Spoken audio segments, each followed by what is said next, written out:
This storm is ramping up the next few days with rain, storms, and even northern and snowfall being the impacts, with a multi-day severe weather outbreak expected from parts of the central U.S. all the way into Appalachia in the mid-Atlantic. I've got the details on storms and new model runs regarding them in this video, as well as info on snow and more, so stick around.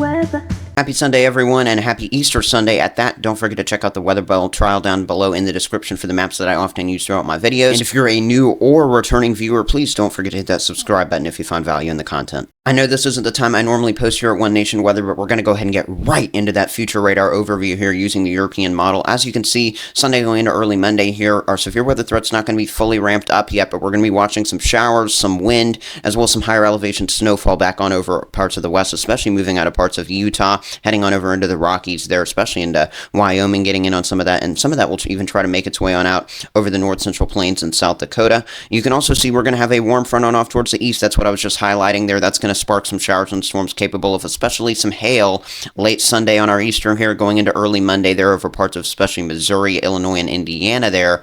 But you can see our cold front now developing by the time we go towards our Monday, our April Fool's Day. Yeah, this is not a joke. In the afternoon hours, we'll probably begin to see some storms fire through parts of Oklahoma, Kansas, Missouri, and into Illinois, maybe even the Ohio Valley as well. Some of those capable of all severe weather hazards and wind, hail, and tornadoes. We'll break those down here in just a minute. But you can see by the time we go late Monday, going into early Tuesday, April 2nd, we're going to be noticing some showers and storms probably still making their way down through parts of the mid-Mississippi River Valley. Some of this could still be containing some gusty winds, maybe even a tornado threat as these head on off towards the east and towards places like Memphis, Tennessee, western Kentucky, and the Paducah region.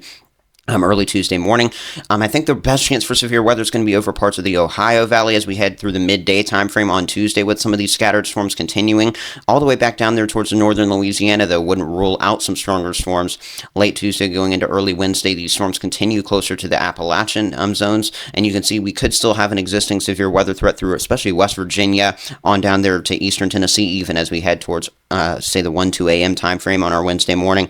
And we'll continue to watch the system progress towards the east with maybe some mid-Atlantic and Florida severe weather Wednesday. And then look at this. It looks like this storm will wrap on up with a snow event on up there over parts of New York and interior New England, as well as even into places like Michigan. So we'll break this snow threat down at the very end of this video. But let's talk about the Storm Prediction Center severe weather threat for our Easter Sunday and into our Sunday night. A marginal threat stretches from all the way in eastern Nebraska, northeast Kansas, all the way down to the western parts of the state of Virginia here. That's a level 1 of 5 risk by the Storm Prediction Center. But in the zones I'm circling here that include northeastern Missouri through central Illinois in the Springfield and Bloomington area, and then on over there towards Indianapolis, Indiana. That's where the best chance for some gusty winds up to around 60 miles per hour in isolated fashion, as well as some scattered 1 to 1.5 inch hailstones will be possible in storms today. Of course, we'll also be watching here the tornado threat that is at least at a 2% zone within 25 miles of a point there from Columbia, Missouri, all the way on over there to Cincinnati, Ohio. So it's at least worth watching a couple of these storms to briefly produce some tornadic activity. But really, I think these storms that fire up into parts of northeastern Missouri, central Illinois as we head towards 5-6 o'clock this evening will be big hailers. We'll continue to watch any isolated activity that could develop in Indiana by that point as well. But it's once we get into the nighttime hours, I think that we're going to see some more explosive storms develop on off into parts of northern Missouri. Could this even include the Kansas City region as well? Yes, with that warm front bringing very heavy rain on off towards the north, maybe even an isolated flood threat to places like Chicago and northern Indiana and Ohio. We'll be watching these storms firing up back into parts of, again, northern Missouri, pushing maybe into parts of Illinois and Indiana as we head just into the early part of the overnight hours here. So 1-2 a.m. on our Monday morning, watching these storms from places like central Illinois on over into central Indiana as well. Even some parts of northern Indiana wouldn't rule out a stronger storm threat. Again, though, the main threat is large hail in scattered fashion, 1 to maybe 2 inches in diameter. And again, we'll be watching that isolated tornado and wind threat as well out of some of these storms as they look to weaken in the overnight hours. But as we go towards Monday and Monday night, looking like we're not going to be having any kinds of April Fool's fun over this region, as we're going to have a warm front lifting on off towards the north. Now a cold front and associated dry line there to kind of develop convection here in this enhanced severe risk zone. So from northeast Oklahoma all the way on over there to southern Illinois, that's where it's looking like the feistiest storms are expected to develop, maybe even into the Ohio River Valley and as far back down as Dallas as well, watching these storms. So if you live in Fort Smith, Arkansas, on up there to St. Louis, Missouri, into parts of far southwestern Indiana, yeah, you need to be on high alert for these storms, as most of those areas are at least in about a level 2 or 3 threat there. And as you can see, the Storm Prediction Center's hail threat It does have this hatch zone here in southwest Missouri, far southeast Kansas, as well as parts of eastern Oklahoma and far northeast Texas. That's where we could see some isolated hailstones getting in that 2 to 3 inch diameter range here, but there's already a 30% chance of hail within 25 miles of a point of being 1 inch or larger. That is some very big hail, and really at least a 15% zone goes all the way on up into the Ohio River Valley.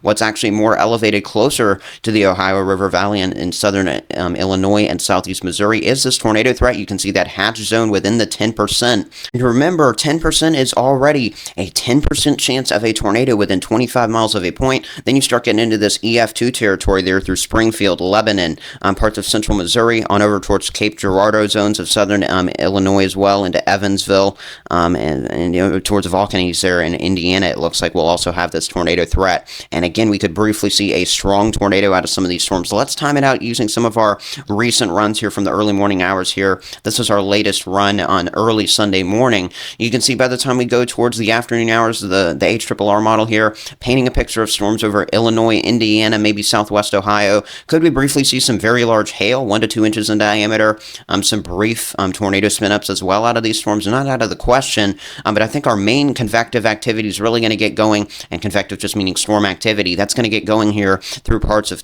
Kansas, Oklahoma, Missouri, just a couple hours later, as we're going to have robust convection over this entire region. And again, it's as these storms initialize there through southeast Kansas, parts of Oklahoma, I really don't think the tornado threat can be ruled out there either. Oklahoma City, Tulsa, look at these storms. I mean, you can see those pinks erupting in some of these cells, even just south of Kansas City, Missouri, back on over there to far northern Texas, east of Wichita Falls. I think some of these storms will definitely end up having some 2 to 3 inch hailstones within them, just like the Storm Prediction Center is highlighting. Through central in Illinois and into parts of Indiana. We're still watching that slight risk threat through some of those zones, because remember, it's going to be kind of a persistent a band of some storms training over those areas, with not only a little bit of a flood threat, but also that hail and low-end tornado threat there throughout the day Monday. By the time we go towards, say, 10, 11 o'clock Monday evening, looking like a line of storms from St. Louis, Missouri, all the way back down there towards Dallas. Could we see some gusty winds and embedded tornadoes along that line? Certainly. And then into the overnight hours, we'll continue to watch, again, maybe in some of those zones with a tornado threat. They're closer to the Ohio Valley, some tornado spin-ups to get going, but you can definitely see it looks like some very hefty storms over that region into the early morning hours of our Tuesday there. And again, we'll be watching the training storms even on the way back down there towards parts of Texas for the low-end flooding threat.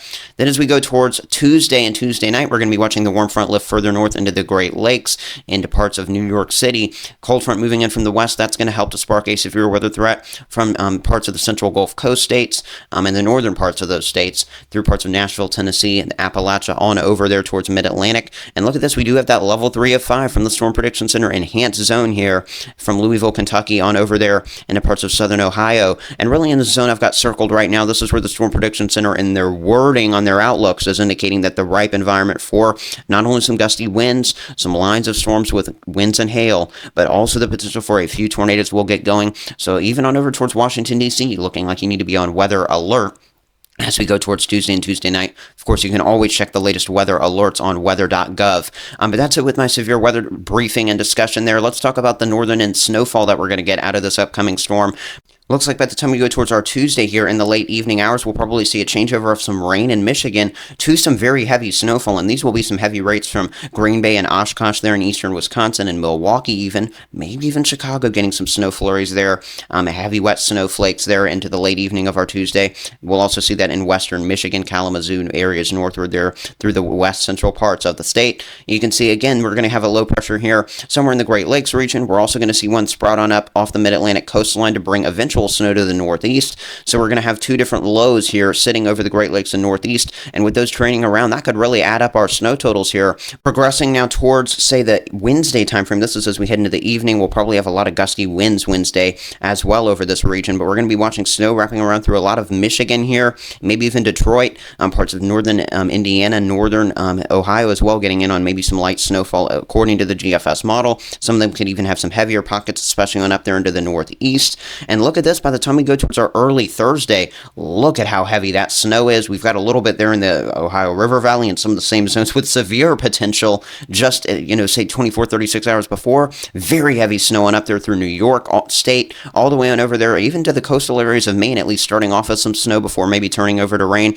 This is even as we go through Thursday, still some snow lingering around over these areas, and the snow is really going to add on up, especially in northern Appalachia. Let's talk about the totals area by area. First of all, you can see from even the Four Corners region, Nevada, moving on out there into parts of South Dakota and into Nebraska. We're going to be watching the shield of probably a widespread 3 to 6 inches of snow in especially higher elevations. Some zones exiting Wyoming, heading there into South Dakota, picking up close to 6 to 10 inches of snow in isolated fashion. Not bad for a late season event in some of these zones. As you can see, by the time we go especially Wednesday into Thursday, that's when the snow is going to be prominent here over Michigan, as well as parts of the Northeast. And look at how much is going to add on up, a foot plus in any of those zones that you see in those brighter pinks. And look at how much snow could add on up here into parts of Northeast and especially New England.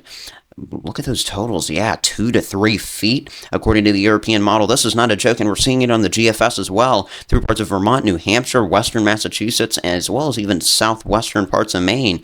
And again, these totals will shift around. We're not quite to this event yet. Certainly looks like some extremely heavy snowfall and some really intense late-season snow through some of these zones.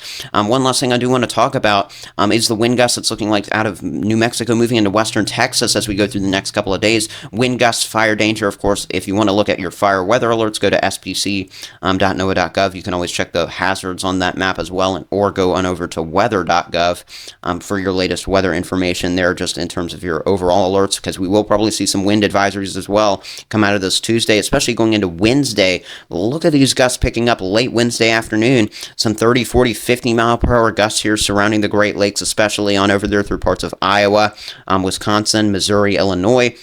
We'll even see some brief 40, 50, maybe approaching 60 mile per hour gusts in some of those zones and along the southern New England shores. And with a big wind maker like this wrapping around the Great Lakes and the northeastern coast, it'll certainly be worth watching. If you want to continue to watch this storm system with me, get my consistent updates, whether it's in the community tab with new videos, an update live stream, please hit that subscribe button. Of course, that's it for this video. I hope you found value in the content. And if you did subscribe, that's it for this one. Have a good day, everyone. One Nation Weather.